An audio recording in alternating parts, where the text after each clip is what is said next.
मुंबई महापालिका निवडणुकीच्या निमित्तानं ठाकरे बंधू एकत्र आले। त्यामुळे मुंबई महापालिका निवडणूक ही ठाकरे बंधूंसाठी मोठी परीक्षा आहे। मतदानाच्या आधी उद्धव ठाकरे आणि राज ठाकरेंनी आज मुंबादेवीचं दर्शन घेतलं, तर मुख्यमंत्र्यांनी महायुतीलाच बहुमत मिळेल असा विश्वास व्यक्त केलाय। पाहूयात। आमच्या महायुतीला मुंबईमध्ये पूर्ण बहुमत मिळेल। साधारणपणे 29 पैकी 26 ते 27 ठिकाणी महायुतीतले जे 3 घटक पक्ष आहेत त्यांच्यापैकी कोणाचा तरी महापौर असेल। मतदानाच्या काही तासाआधी मुख्यमंत्री फडणवीसांनी मुंबईसह 27 महानगरपालिकांमध्ये विजयाचा दावा केला। तर इकडे ठाकरे बंधू मुंबादेवीच्या दर्शनाला आले। उद्धव ठाकरे आणि राज ठाकरेंनी सहकुटुंब मुंबादेवीचं दर्शन घेतलंय। उद्धव आणि राज ठाकरेंनी मुंबादेवीची पूजाही केली आणि मतदारांना एकत्र असल्याचा एक मेसेज देण्याचं काम केलं। तर याआधी ठाकरे बंधू मुंबादेवीच्या दर्शनाला एकत्र का आले नाहीत, हा राजकीय स्वार्थ आहे अशी टीका शेलारांनी केली आहे। मुंबादेवी हे मुंबईचं आराध्य देवता आहे। तिचे आशीर्वाद मुंबईकरांना महाराष्ट्रावरती असावेत आणि त्यासाठी ठाकरे बंधू ज्यांनी एक प्रतिष्ठापणाला लावलेली आहे, मराठी अस्मितेसाठी एक यज्ञ पेटवला आहे, मराठी माणसाचा न्याय हक्काचा। त्यासाठी आशीर्वाद घेण्यासाठी आज माननीय उद्धव ठाकरे आणि माननीय राज ठाकरे सहकुटुंब मुंबादेवीच्या दर्शनाला जातील। आताच का गेले? याआधी कधी गेले होते?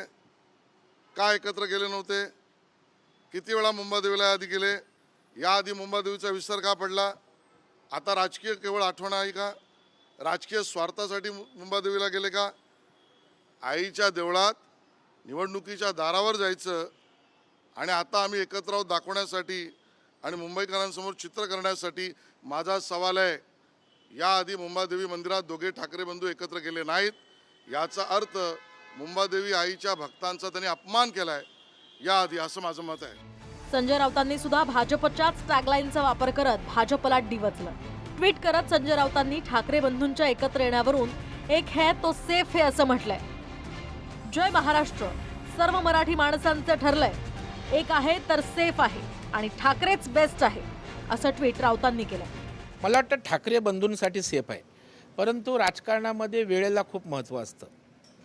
ज्याला टाईम साधता आला त्या ठिकाणी उद्धवजी ठाकरेंनी जेव्हा राज ठाकरे साहेबांना सोबत घ्यायला पाहिजे होतं, वेगळं चित्र असतं।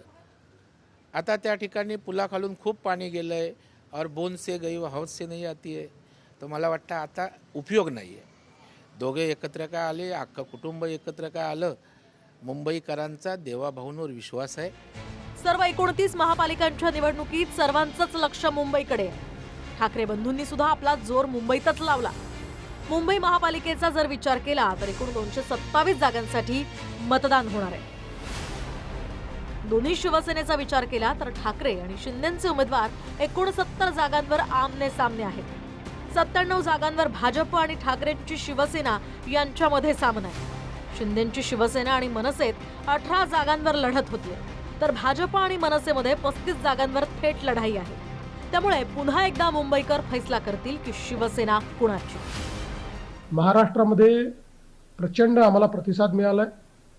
मुंबईमध्ये मला असं वाटतं की आत्तापर्यंत जे काही निकाल आले त्याहीपेक्षा चांगला निकाल या निवडणुकीत येईल। आमच्या महायुतीला मुंबईमध्ये पूर्ण बहुमत मिळेल। आम्ही पुण्यात जिंकू, आम्ही नाशिकला जिंकू, आम्ही नागपूरला जिंकू, आम्ही पिंपरी चिंचवडला जिंकू।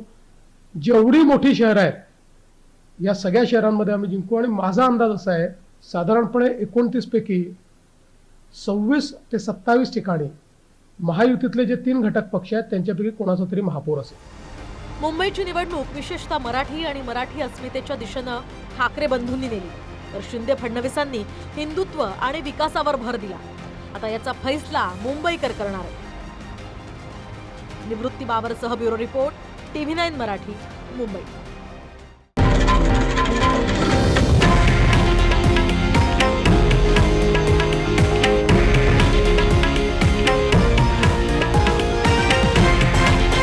हे आहे देशातील नंबर 1 न्यूज नेटवर्क आणि आपण पाहत आहात TV9 मराठी, एकमेव।